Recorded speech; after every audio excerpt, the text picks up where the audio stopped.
Voici les plus redoutables prédateurs du monde sous-marin. Les chasseurs des profondeurs. Il m'a secoué comme une poupée de chiffon. On ne peut absolument rien faire face à un animal de 2 tonnes. Depuis la nuit des temps, ils règnent sur la planète. Au bout de 10 millions d'années, on finit par savoir ce qu'on fait. Mais l'équilibre des forces est en train de changer.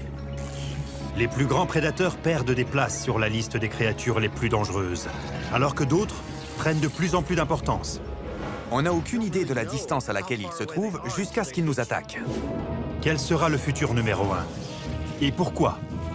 Voici le palmarès des plus grands prédateurs du monde sous-marin.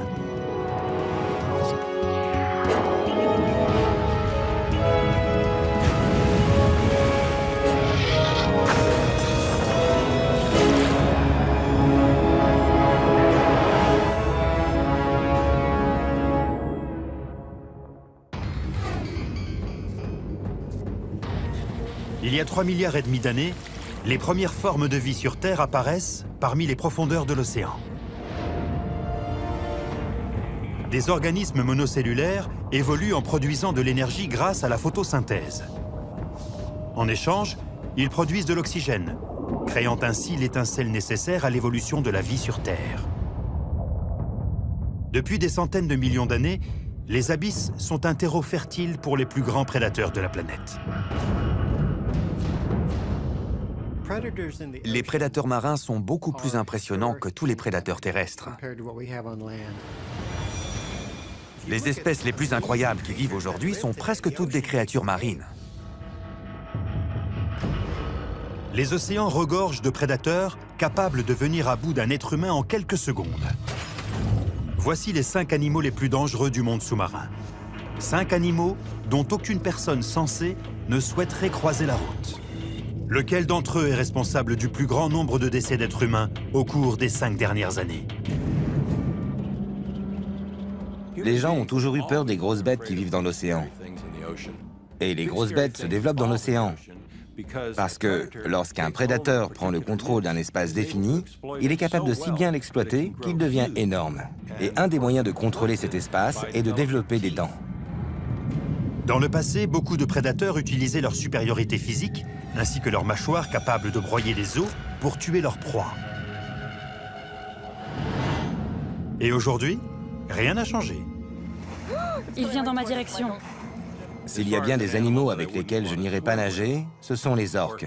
Ce sont des créatures terrifiantes. La créature qui arrive en 5e position sur la liste des prédateurs sous-marins les plus dangereux pour l'homme est l'orque, également connue sous le nom de baleine tueuse. Pouvant peser jusqu'à 6 tonnes et atteindre 9 mètres de long, ces mammifères marins sont d'ultimes prédateurs qui dominent la chaîne alimentaire. Elles appartiennent au sous-ordre des baleines qu'on appelle les cétacés à dents. Ces féroces chasseurs sont dotés d'énormes mâchoires et de dents incurvées vers l'arrière. Elles sont capables de s'attaquer à n'importe quelle proie, comme des poissons, des phoques, jusqu'à des baleines 2 fois plus grosses qu'elles. Les orques sont les grands mammifères les plus largement répartis sur la planète. Elles peuvent aller où elles veulent. On les trouve dans l'Arctique, dans l'Antarctique, dans les tropiques, partout dans le monde. En Antarctique, elles ont mis au point une façon astucieuse de déloger les phoques des blocs de glace. Et pour ça, elles travaillent en équipe.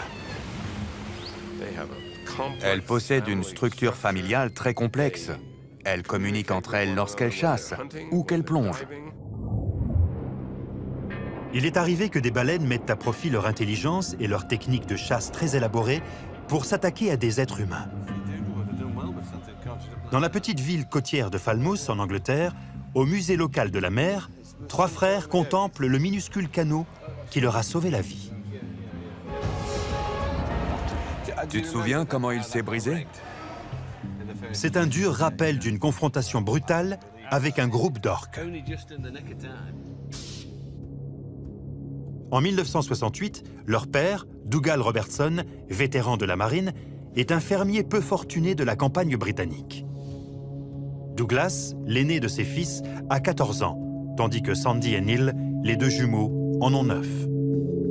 On n'avait aucune idée de ce que pouvait être la vie en mer, et notre père nous disait que pour lui, c'était sa deuxième nature. Et un jour, je me souviens que Neil a dit « Comme papa est un marin, pourquoi est-ce qu'on ne partirait pas naviguer autour du monde ?» Et maman a dit « C'est une bonne idée. Elle a même dit c'est une excellente idée. » Oui, c'est vrai. Et voilà.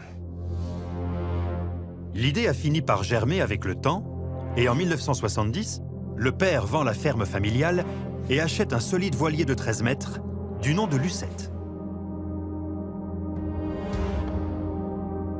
Un an et demi plus tard, les Robertson se trouvent à 300 km au sud-ouest des îles Galapagos.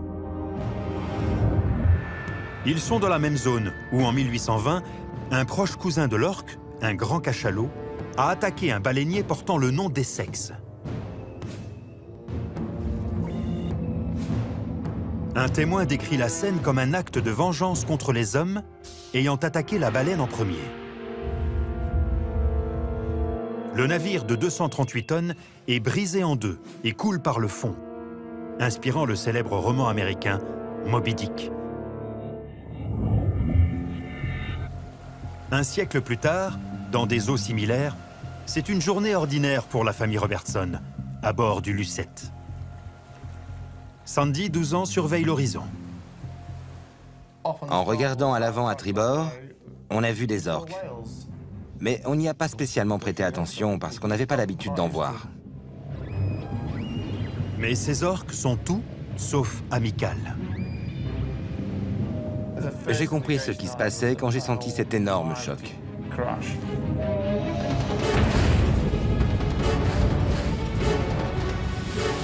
Bang, bang, bang! C'est comme ça qu'elles ont attaqué. Et elles ont frappé si fort que ça a littéralement décollé le bateau de l'eau d'une trentaine de centimètres. Une orque de 6 tonnes, se déplaçant à la vitesse de 24 km/h, peut produire un impact équivalent à celui d'une boule de démolition. Ma tasse de thé a décollé de la table. Comme ça. Et puis elle est retombée. Et quand j'ai regardé sur le côté du bateau, j'ai vu une orque énorme. Et j'ai compris qu'il s'agissait d'une attaque, à cause des dégâts qu'elles avaient faits.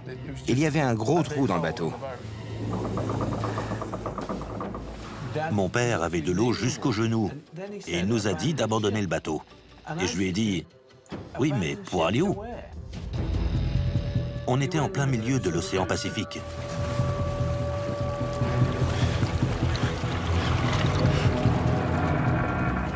Les Robertson regardent couler leur voilier sous la surface, en attendant que les orques reviennent à la charge.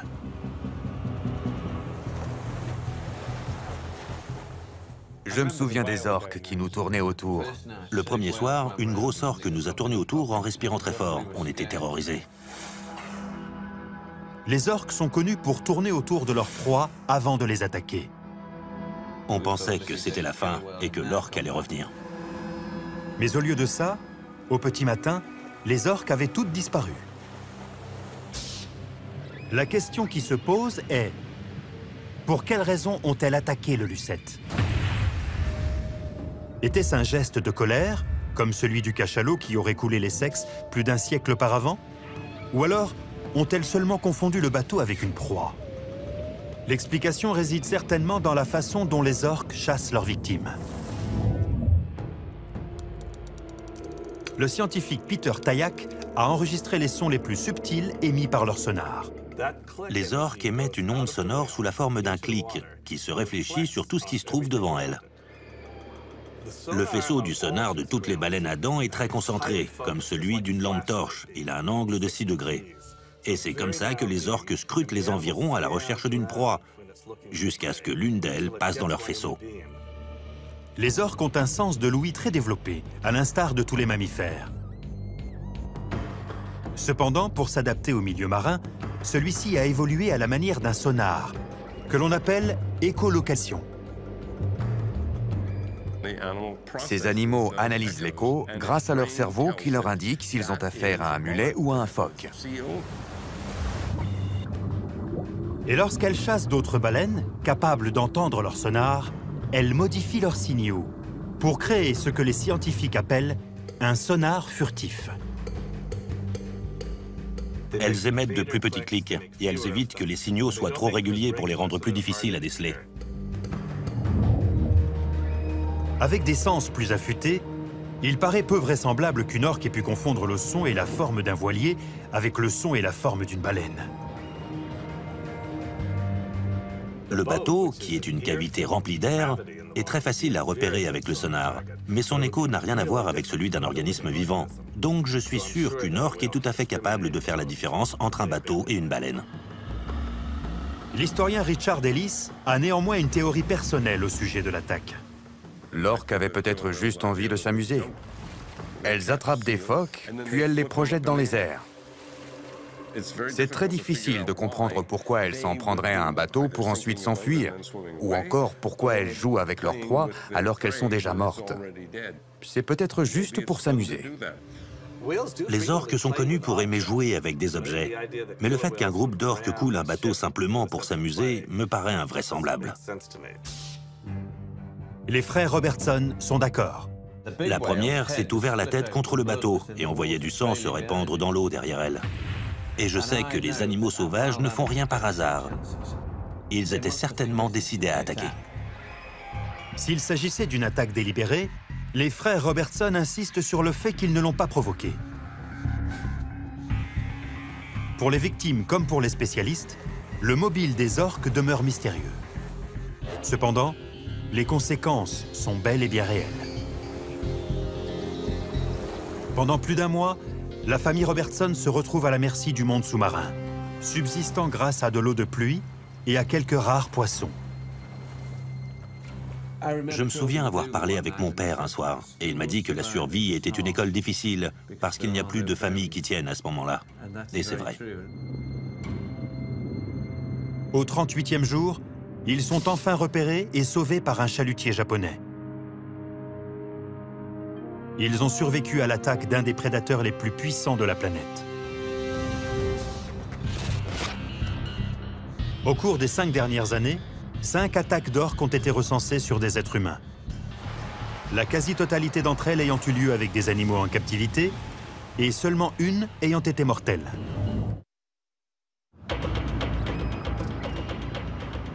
Mais si les orques sont les prédateurs les plus puissants à rôder sous la surface des océans, le prochain animal figurant sur la liste des prédateurs marins les plus mortels pour l'homme est aussi l'un des plus agressifs. Le numéro 4 est l'encornet géant. Quand je vois un encornet géant surgir vers moi depuis les profondeurs, je ressens toujours la même chose. C'est comme un mélange de peur, d'effroi et de respect. Les encornets géants sont de véritables extraterrestres. Mesurant près de 2 mètres de long et pouvant peser plus de 50 kilos, le rayon d'action des encornets géants s'est étendu depuis les côtes chiliennes jusqu'à Baja, en Californie. Les pêcheurs mexicains l'appellent El Diablo Rojo, le diable rouge. Il n'existe pas de fossiles de ces animaux parce qu'ils sont invertébrés. Mais d'après certains témoignages historiques, on sait que les encornets géants étaient aussi gros et aussi agressifs dans le passé qu'ils le sont aujourd'hui. L'explorateur sous-marin Scott Cassell est une des rares personnes à avoir filmé l'étonnante technique de chasse de ce prédateur, pour le moins atypique.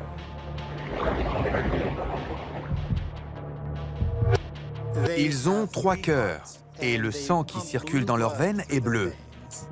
Et ils possèdent aussi les plus grosses branchies de toutes les espèces de poissons.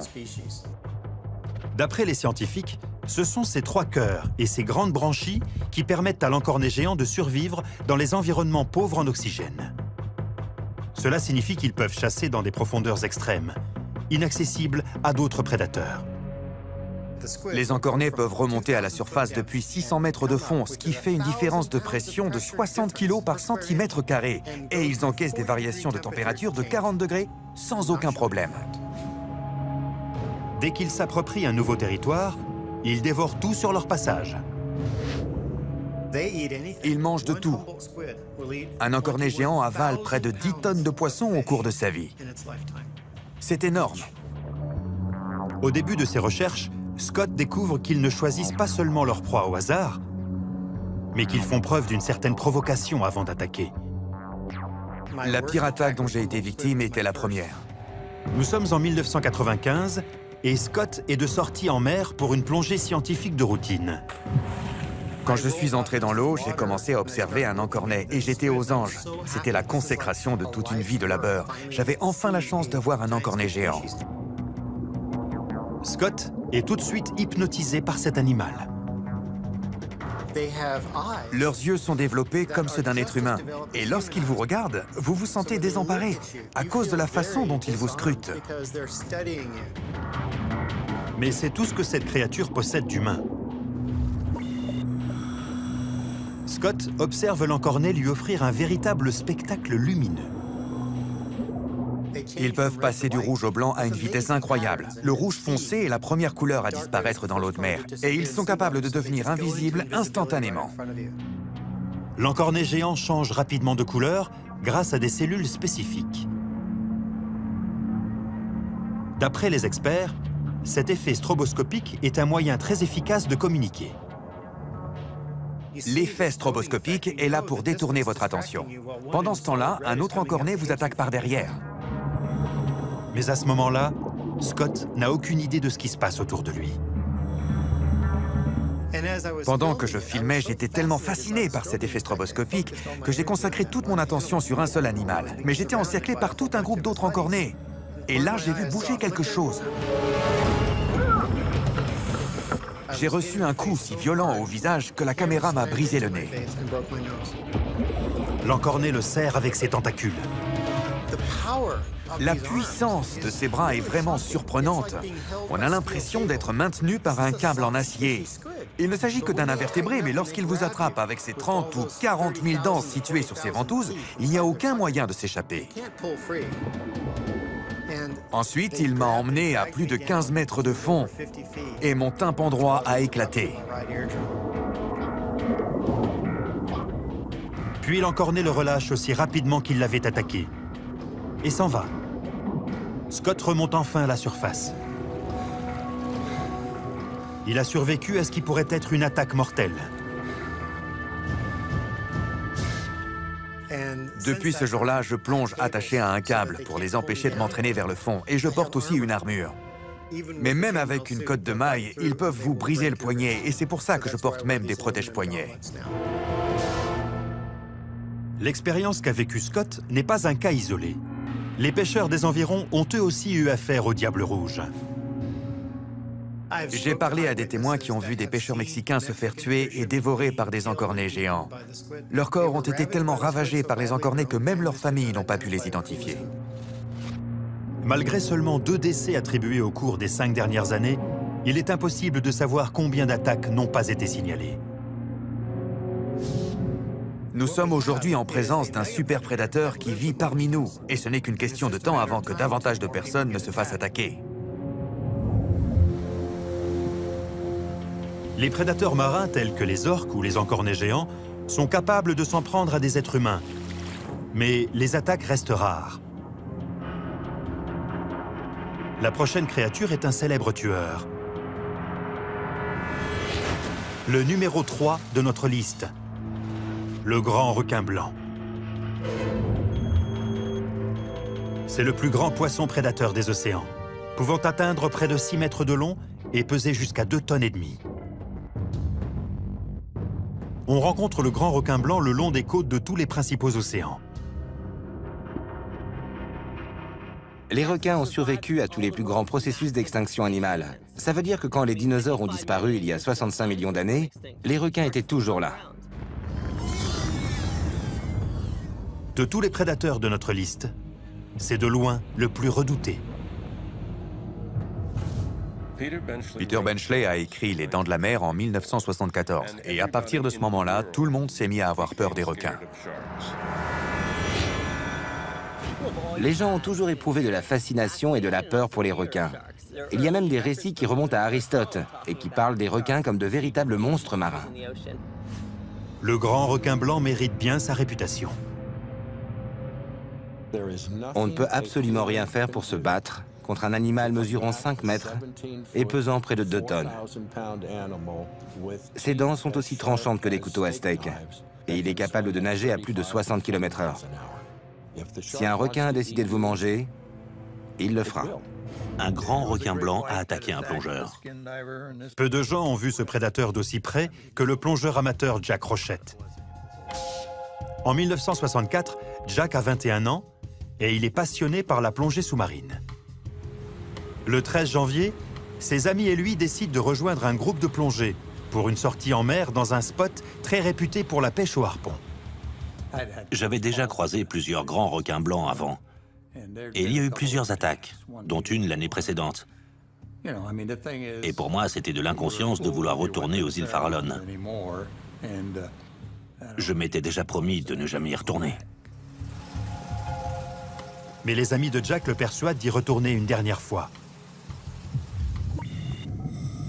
On était 4 à chasser ensemble, mais les 3 autres étaient à court d'oxygène et ils sont remontés. Et moi, je suis resté pour chasser un énorme poisson. Jack se retrouve désormais seul dans l'eau. Enfin, c'est ce qu'il pense. Tout à coup, boum! J'ai reçu un grand coup. Le requin m'a saisi avec une force incroyable. Il a bondi hors de l'eau en me tenant dans sa gueule. Et il m'a secoué comme une poupée de chiffon. Mes 2 jambes étaient prises dans sa mâchoire. Il y avait du sang dans l'eau. Et tout ce que je voyais, c'était ses dents. Au cours des 10 dernières années, des scientifiques, comme le docteur Neil Hammerschlag, ont tenté d'en savoir davantage au sujet de ces insatiables prédateurs. Et même s'il étudie toutes les espèces de requins, les grands requins blancs le fascinent tout particulièrement. Les requins ont un sens de l'odorat très développé. Par exemple, chez le grand requin blanc, près de 20% de son cerveau est uniquement dédié à son odorat. La plupart des requins sont les plus fins limiers de l'océan. Les grands requins blancs ne sont pas seulement de formidables prédateurs grâce à leur sens de l'odorat,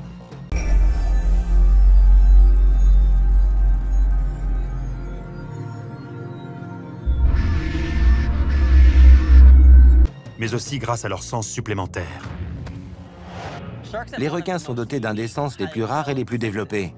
En fait, ils en possèdent même plusieurs que nous n'avons pas. Leur 6e sens est leur capacité à détecter les mouvements. Les requins sont pourvus de capteurs de pression, constitués de vaisseaux sanguins capables de détecter les vibrations dans l'eau. Cela leur donne aussi l'étonnante possibilité de détecter les systèmes dépressionnaires pour éviter les pires conditions météo. Leur 7e sens est nommé l'électroréception. Les requins sont dotés d'organes sensoriels situés dans leur tête et qui leur permettent de détecter les courants électriques produits par les organismes vivants. Les requins sont capables de détecter des courants de 5 milliardièmes de volts. C'est comme si on essayait de tester le courant d'une batterie en plaçant les électrodes à 16 000 km l'une de l'autre.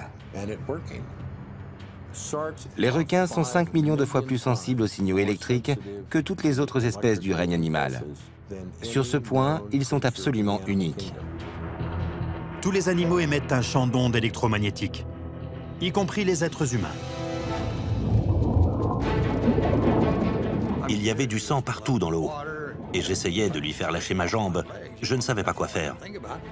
Puis quand j'ai cessé de me débattre, il m'a laissé partir.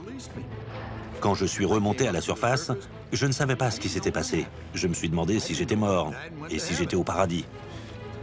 J'ai regardé autour de moi et quand j'ai vu ce gros requin, je me suis dit, nom d'un chien, il est énorme.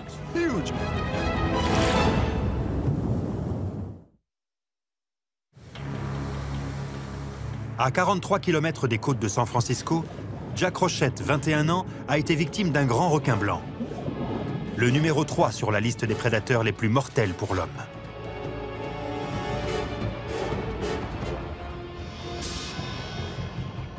Son épaisseur était supérieure à ma taille. Il faisait plus de 7 mètres de long et il devait peser 2 tonnes. C'était tout simplement incroyable, c'est difficile de se rendre compte. Tout ce que je voulais, c'était remonter sur le bateau. Mais quand j'essayais d'avancer, mes pieds ne me répondaient pas correctement. Je n'avançais pas. Le requin continue de l'encercler, pointant ses dents tranchantes comme des lames de rasoir.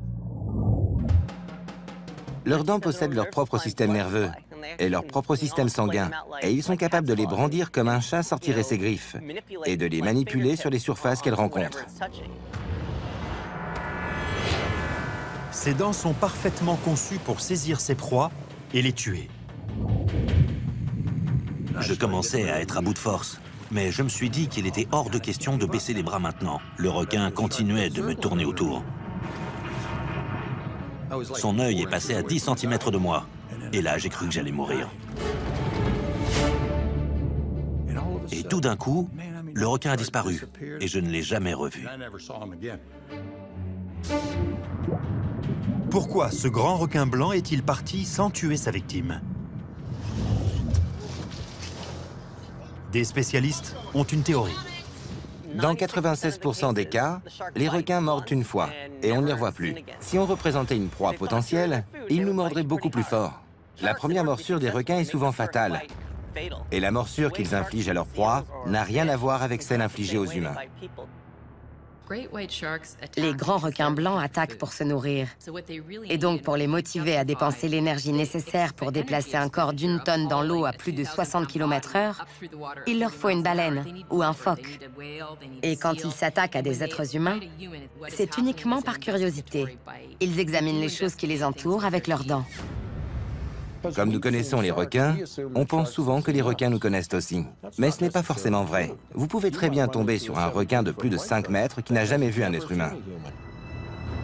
Qu'il s'agisse d'un geste de curiosité ou d'une attaque délibérée, il inflige de profondes blessures à ses victimes. Jack est héliporté jusqu'à un hôpital de San Francisco où il est admis d'urgence au bloc opératoire. Ils m'ont dit que j'avais perdu plus de 3 litres de sang. J'étais coupé des 2 côtés de la jambe, mais l'artère n'était pas touchée. On a une artère à l'intérieur de la jambe. Et on m'a dit que si cette artère avait été coupée, je ne serais sans doute plus de ce monde. C'est un véritable miracle d'avoir survécu. Jack a eu de la chance, mais il ne saura sans doute jamais pourquoi il a été pris pour cible par ce requin. Comment se fait-il qu'un requin soit capable de nager au milieu d'un groupe de personnes un jour sans leur faire aucun mal, et que le lendemain, le même requin puisse nager parmi un autre groupe de personnes et mordre quelqu'un? On n'en sait rien.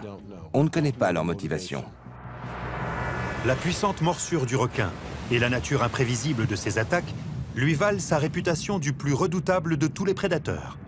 Mais lorsque l'on regarde les chiffres, ils ne sont pas responsables d'autant de décès que l'on pourrait le penser. Pour se faire une idée, l'année dernière, seulement 4 attaques ont été recensées dans le monde. Et ils ont une mauvaise réputation, parce qu'ils se servent de leurs dents pour examiner leur environnement. Mais ces statistiques regroupent toutes les espèces de requins. Le grand requin blanc est seulement responsable de la mort de 3 êtres humains au cours de ces 5 dernières années. C'est peu à côté du prochain prédateur de notre liste. Un tueur sanguinaire, dont la morsure est encore plus puissante. Et celui-ci semble apprécier le goût de la chair humaine. Ils mangent tout ce qui passe à leur portée. Ils ne font pas de différence entre les wallabies, les kangourous, les cochons ou même les êtres humains. Ils sont juste à la recherche de nourriture. Le numéro 2 de notre liste de prédateurs est le crocodile marin. Le plus gros reptile du monde. Il peut atteindre plus de 7 mètres de long et peser plus de 2 tonnes. Son territoire s'étend de l'Inde à l'Australie, où il a conquis sa réputation de redoutable mangeur d'hommes. Une petite fille de 8 ans a été emportée par un crocodile. Diane Curl dormait dans une tente avec son jeune bébé et son mari quand le crocodile l'a emporté. On a entendu des cris. Les crocodiles marins ont la réputation d'être particulièrement féroces et extrêmement dangereux. Personnellement, j'ai voyagé aux États-Unis. Et à côté des crocodiles marins, les alligators sont de vrais agneaux. J'ai serré mon bébé contre moi. Les rangers se sont rendus sur place. Il est impensable de se rendre au bord de l'eau au nord de l'Australie sans faire très attention à là où on met les pieds. D'après la police, la petite fille a peu de chances de s'en sortir. Les crocodiles marins possèdent une ouïe et une vue très développées. en plus d'un étrange assortiment de récepteurs situés sur leur peau, leur permettant de détecter les vibrations sous-marines les plus subtiles.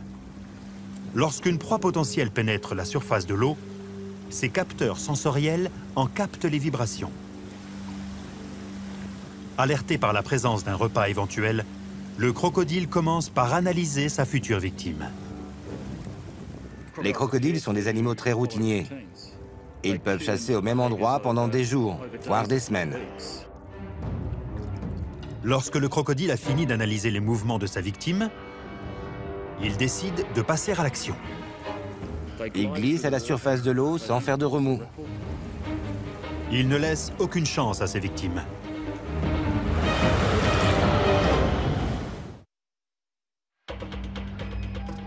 Le numéro 2 sur la liste des prédateurs les plus mortels pour l'homme est le crocodile marin.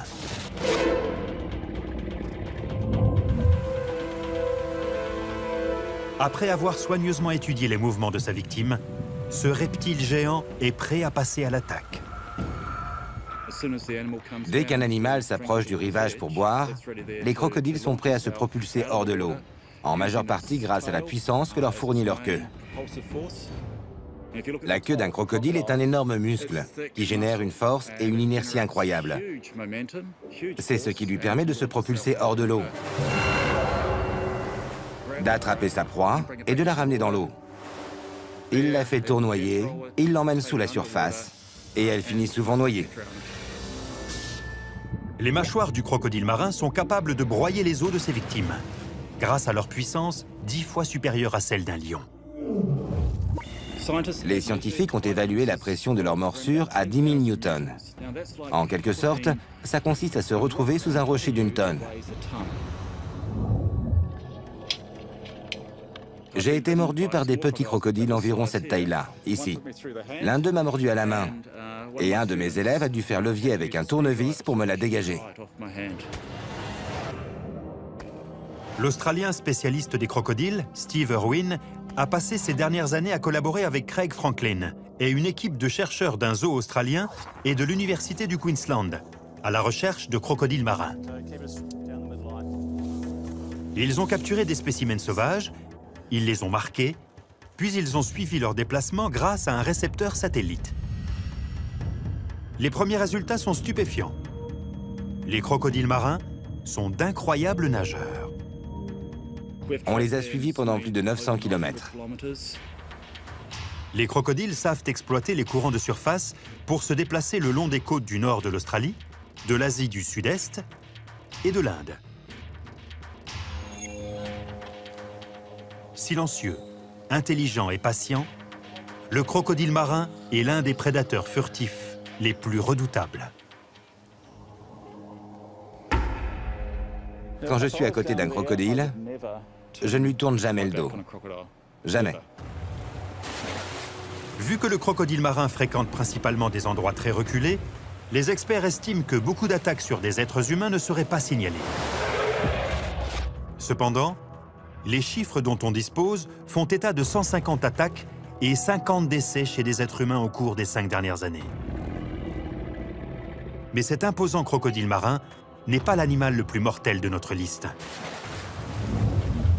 La palme est attribuée à un autre tueur, très différent. Un prédateur quasiment invisible.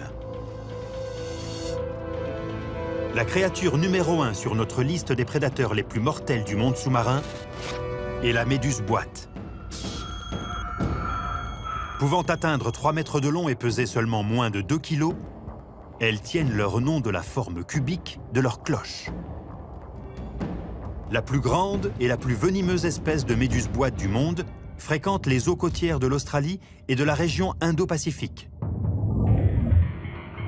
Elle peut paraître insignifiante, mais malgré sa faible force physique, elle est dotée du plus puissant venin de la planète. Elles peuvent tuer un être humain adulte en moins de 3 minutes.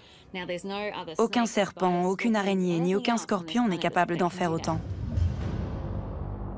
La toxicité d'un venin est mesurée grâce à une échelle dont l'unité est le DL50. D'après cette échelle, le venin de la méduse boîte est 8 fois plus toxique que celui d'un scorpion. 50 fois plus toxique que celui d'un serpent à sonnette et 150 fois plus toxique que celui d'une abeille commune. Le long des plages australiennes, des panneaux préviennent les baigneurs qu'ils nagent à leurs risques et périls. Mais le territoire de ce prédateur ne se limite pas seulement au littoral. La plupart des gens pensent que, comme la plupart des méduses, les méduses boîtes se laissent dériver à la merci des courants. Mais cette espèce de méduse est complètement différente, parce qu'elles sont d'excellentes nageuses et qu'elles possèdent un sens de la vue très développé. Ces 24 yeux donnent à la méduse boîte une incroyable image de leur proie. Elles sont capables d'aller où elles veulent dans le milieu marin. Et quand on sait que ces animaux n'ont pas d'organes capables d'analyser ces images, comme un cerveau, c'est assez difficile de comprendre comment elles arrivent à s'orienter. Nous sommes au Queensland, en Australie, sur les berges du fleuve de Calliope. Les températures avoisinent les 40 degrés. Un couple d'ouvriers, Jeff Chardlow et sa femme Ruth, sont assis à l'ombre pendant que leur fille Rachel, 10 ans, et leur fils Sam, 12 ans, s'amusent au bord du fleuve. Rachel a tendance à crier beaucoup quand elle est contente. Et elle criait en jouant dans l'eau. Enfin, elle s'amusait. Et je me souviens que Jeff m'a dit que ce serait bien qu'elle arrête de crier comme ça. Parce qu'on ne sait jamais vraiment si elle s'amuse ou si elle a un problème. Comme un mauvais signe du destin, les cris de joie de Rachel se transforment en cris de souffrance. Quelque chose vient d'attraper sa jambe.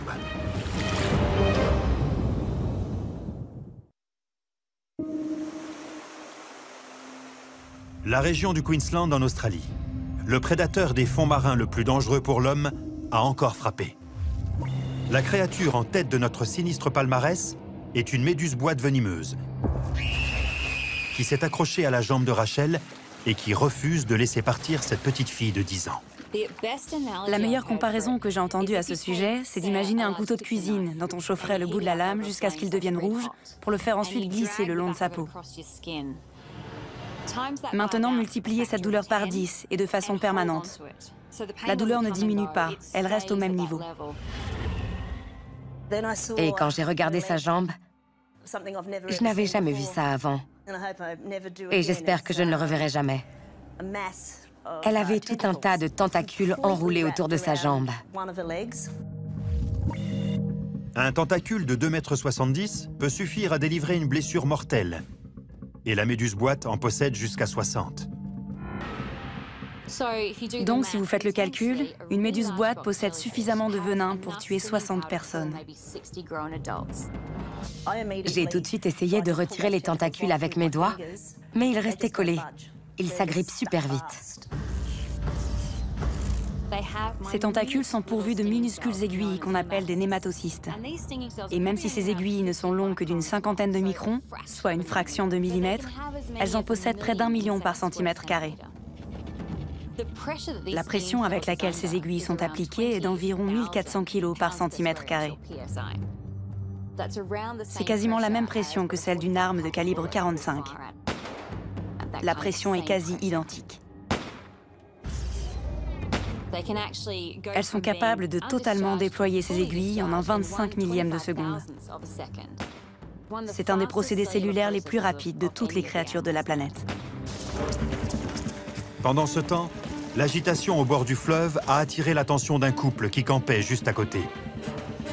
Et quand il a dit qu'il s'agissait d'une méduse boîte, sa femme est partie en courant et elle est revenue avec une bouteille de vinaigre. Ils aspergent rapidement le corps de Rachel avec du vinaigre. C'est incroyable, comme dès qu'on applique le vinaigre, elle se détache. Le vinaigre empêche ces cellules d'injecter davantage de venin. Mais cela n'a aucun effet sur celui qui circule déjà dans l'organisme de Rachel. Son cœur ne bat presque plus. Leur venin est particulièrement bien conçu pour s'en prendre au cœur des vertébrés en arrêtant le muscle cardiaque. Sur le chemin de l'hôpital, un antivenin est administré à Rachel qui commence à retrouver ses esprits. Mais quelques minutes plus tard, la douleur est si intense que les médecins ont peur qu'elle ne fasse une crise cardiaque. Et c'est là qu'ils ont décidé de la plonger dans un coma artificiel pour faire descendre sa température corporelle pour éviter que son cerveau ne soit touché. Il ne reste désormais plus qu'à attendre. L'antivenin a-t-il été administré à temps? Sous prétexte de ne pas me donner de faux espoirs, les docteurs n'étaient pas du tout rassurants. Si j'avais rencontré cette petite fille à l'hôpital et que j'avais vu l'étendue de ses blessures, je n'aurais pas donné cher de sa peau. 2 jours plus tard, Rachel sort du coma. Elle a miraculeusement survécu à la plus violente attaque de méduse-boîte ayant été enregistrée. Celles-ci sont les pires. Et j'ai aussi été piquée ici. Elle a survécu à plus de piqûres que quiconque d'après les attaques recensées. Et elle est vivante. Alors que des adultes qui se sont fait 2 fois moins piquer en sont morts. Même si ses cicatrices extérieures s'atténuent, ses blessures psychologiques mettront plus longtemps à se refermer. Et quand on lui demande si elle retournera se baigner dans la rivière, elle est catégorique. Non, plus jamais. J'y retremperai peut-être les pieds, mais pas plus haut que les genoux. Il n'existe pas de chiffres fiables concernant les décès dus aux méduses-boîtes, car la plupart des attaques ont lieu dans des endroits reculés. Cependant, les données existantes placent ce prédateur bien au-dessus des orques, des encornets géants, des grands requins blancs et même des crocodiles marins. Avec 200 attaques et plus de 100 décès enregistrés au cours des 5 dernières années, la méduse-boîte est le numéro 1 au palmarès des prédateurs marins les plus mortels pour l'homme.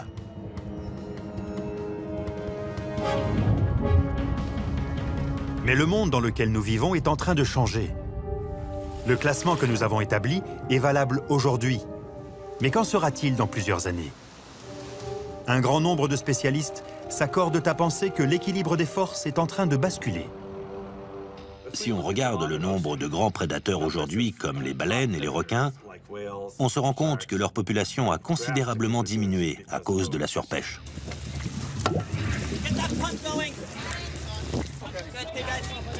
Les scientifiques capturent et marquent des requins pour suivre leur migration et mesurer l'impact sur l'écosystème. On a remarqué qu'au fur et à mesure qu'on élimine les plus grands prédateurs, ça joue un rôle sur l'abondance et l'attitude des prédateurs placés juste en dessous dans la chaîne alimentaire. Ce qui se passe, c'est que le nombre de prédateurs de la catégorie inférieure augmente et se nourrit de la catégorie encore en dessous. Tout l'équilibre est chamboulé. Et même si on ne sait pas encore quelles en seront les conséquences, on risque de vite le savoir. D'après Scott Cassell, spécialiste des encornets, le numéro 4 de notre liste, l'encornet géant, tire parti de ce déséquilibre dans la chaîne alimentaire. La population d'encornets géants a explosé dans des proportions historiques, car ces prédateurs ont en majeure partie été éliminés.